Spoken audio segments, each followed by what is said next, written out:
होती है जिन्हें एक दूसरे से ही प्यार हो जाता है और जमकर घपाघप करते हैं। और जब ये बात उनके माता पिता को पता चलती है तो क्या होता है, आज के इस वीडियो में हम देखेंगे। मूवी शुरू होती है और विल नाम के आदमी को दिखाया जाता है जो सुबह उठते ही अपना काम करने लगा। विल के बेटे का नाम रिशु और उसकी बेटी का नाम मिया था। विल की बीवी मारिया थी जो उठकर काम करने लगी थी। ये पूरा परिवार एक पहाड़ी पर रहता था, इसलिए इनके कोई आस पड़ोस में नहीं रहता था। रिशु उठकर फूलों पर कवर चढ़ाने लगा क्योंकि आज यहाँ स्प्रे किया जाना था। मारिया मशीन चलाती है और विल जमीन पर स्प्रे करने लग जाता है। स्प्रे करते करते विल रिशु के साथ शरारत करता है और उसकी देखकर मिया बेहद खुश होती है। मिया अपने पापा की परी थी जबकि रिशु अपनी माँ का मगरमच्छ था। स्प्रे के बाद वो नहाने लगा जबकि मिया और मारिया खाना तैयार करने लगी थी। कुछ ही देर के बाद रिशु खाना खा रहा था। विल उसके पास आकर बैठ जाता है और उसे ही देखे जा रहा था। रिशु जन्म से गूंगा बहरा था और उसका दिमाग भी ज्यादा विकसित नहीं हुआ था। खाने के बाद मिया उसे हमेशा की तरह पढ़ाने लगी। मिया को पढ़ने का काफी शौक था और वो अपने छोटे भाई को भी पढ़ाना चाहती थी। कुछ ही देर के बाद विल शहर से कुछ सामान लेकर आता है। इन लोगों को जब भी किसी चीज की जरूरत होती है तो ये लोग उसे शहर से मंगवा लेते थे। मिया हमेशा अपने लिए किताबें मंगवाती थी और रिशु अपने लिए खेल कूद की चीजें मंगवाता था। उसने आज एक दूरबीन मंगवाई थी और वो उसकी मदद से आस पड़ोस में देखने लगा। ये लोग ज्यादा अमीर तो नहीं थे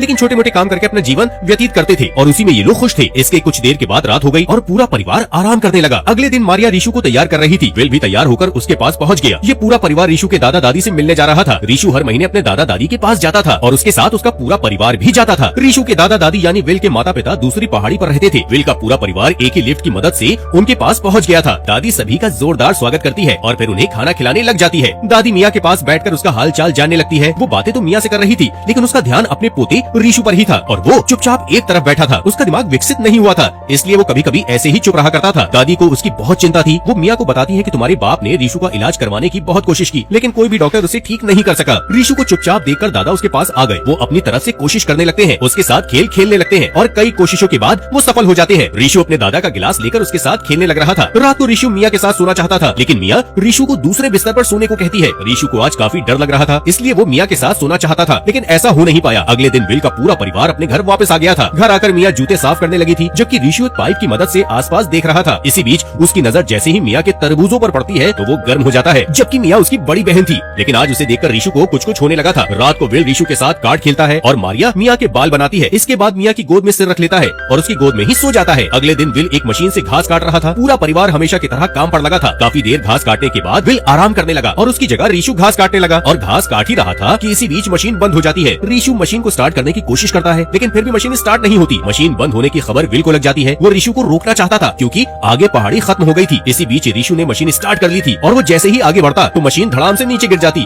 और पूरी मशीन टूट जाती है। मशीन की हालत देखकर विल गुस्से से लाल हो गया था। रिशु भी समझ गया था कि अब उसे बहुत मार पड़ने वाली है इसलिए वो डर कर वहाँ से भाग जाता है। कुछ देर के बाद रात हो गई लेकिन रिशु पूरी रात घर वापस नहीं आता। अगले दिन रिशु घर के पास ही पत्थर तोड़ने लगा था। पत्थरों का शोर सुनकर विल ने भी उसे देख लिया। रिशु जन्म से ही जिद्दी था और ये बात पूरा परिवार जानता था। पूरे परिवार को पता था कि रिशु अपनी मर्जी से भागा था और वो अपनी मर्जी से ही वापस लौटकर आ जाएगा। शाम को मिया रिशु के लिए खाना लेकर आती है और फिर खाना गर्म करके उसे खिलाती है। खाना खाने के बाद रिशु पहाड़ी पर ही सो जाता है। मिया उसके लिए गर्म कपड़े भी लेकर आई थी ताकि उसे ठंड से बचा सके। वो उसे गर्म कपड़ों से ढकती है और फिर उसी के पास बैठ जाती है। थोड़ी देर के बाद काफी रात हो गई थी और ठंड से बचने के लिए मिया रिशु के पास चली जाती है। अगली सुबह दोनों भाई बहन जागते हैं तो वो समझ जाते हैं कि रात उन्होंने एक दूसरे के साथ जमकर घपाघप किया था। दोनों कुछ नहीं बोलते बल्कि उठकर अपने अपने कपड़े पहनने लग जाते हैं। कुछ देर के बाद मिया अपने माता पिता के साथ काम कर रही थी। रिशु अभी भी घर नहीं गया था और वो पूरा दिन घर से दूर ही रहता है। रात होते ही मिया फिर से उसके पास जाती है और दोनों घपाघप करके सो जाते हैं। अगले दिन बारिश होने लगी थी। रिशु अभी भी बाहर था और इसी बीच उसकी नजर किसी पर पड़ती है। रिशु को लगा कि मिया उसके पास आई है इसलिए वो उसकी तरफ दौड़ता है मगर रिशु ने जिसे देखा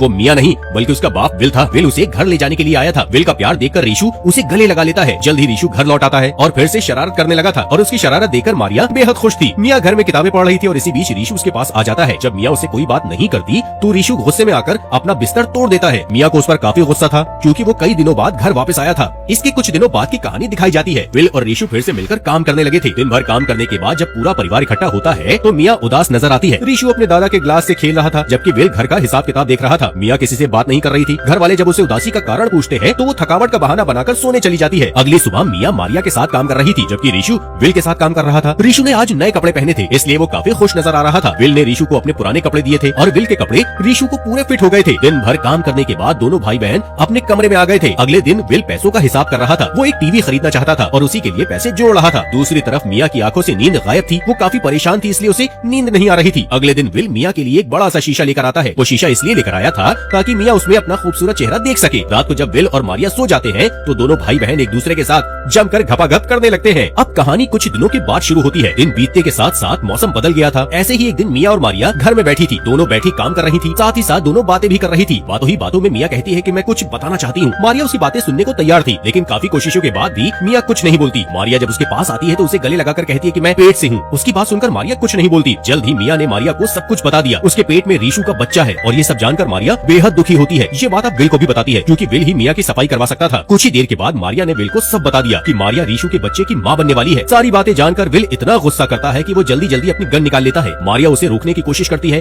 और उसका शोर मिया ने भी सुन लिया था। विल जल्दी जल्दी गन में गोलियां डालता है। मारिया उसे रोकना चाहती थी, लेकिन विल अपने दोनों बच्चों को मारना चाहता था। उसकी नजर जैसे ही साली मिया पर पड़ती है तो विल की आंखों में खून खौलने लग जाता है। इससे पहले कि वो साली मिया को मार पाता, तभी पीछे से आकर हरामी रीशु उसे पकड़ लेता है। उससे गन छीनने की कोशिश ही कर रहा था कि इसी बीच गोली चल जाती है और ये गोली विल की जान ले लेती है। विल की मौत देखकर मारिया को भी दौरा पड़ जाता है, जिसके बाद वो भी जमीन पर गिर जाती है। दोनों हरामजादे भाई बहन ने कभी अपने सपने में भी नहीं सोचा था कि उनके कारण उनके माता पिता मर जाएंगे। जल्दी दोनों ने अपने माता पिता के फ्यूनरल की तैयारी कर ली। दोनों उनकी मौत से बेहद दुखी थे, लेकिन अब वो चाहकर भी कुछ नहीं कर सकते थे। सुबह होते ही हरामजादा रीशु एक कब्र बनाने लगा और कब्र बनाने के बाद दोनों भाई बहन पहले कुछ रीति रिवाज करने लग जाते हैं और फिर उसके बाद अपने माता पिता को दफन कर देते हैं। मूवी के लास्ट सीन में हमें बताया जाता है कि दोनों हरामजादे भाई बहन पति पत्नी की तरह रहने लगे और जमकर गपागप करने लगे, क्योंकि अब उनको रोकने वाला कोई था ही नहीं और मिलकर घर के काम करने लगे।